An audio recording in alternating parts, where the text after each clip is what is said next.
Saudi আরবের মাটিতে যারা বৃষ্টি দেখেন নাই তারা দেখে নিন।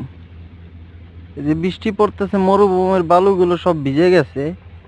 এতটা বৃষ্টি, আমরা গাড়ির ভিতর বইসা আছি, ঘুরতে গেছিলাম, আমরা ক্যামাগার ছিলাম।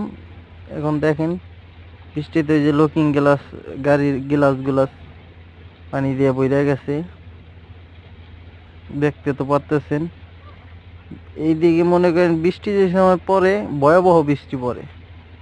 আর বিশেষ করে গরমের দিনে সৌদি আরব বৃষ্টি পড়ে না আমার জানা সত্ত্বে। এই শীতের দিনে আমরা মরুভূমিতে বেড়াইতে গেছিলাম, দেখেন বৃষ্টি। আর যে মরুভূমির ভিতর গেছি, দেখেন কুল কিনারা কিছুই দেখা যায় না, এমন এক মরুভূমির ভিতর গেছি। বিশাল মরুভূমি, কোনো বাড়ি ঘর আশেপাশে কিচ্ছু নাই। দেখেন কিছু আসেনি, কিচ্ছু নাই, বিশাল মরুভূমি।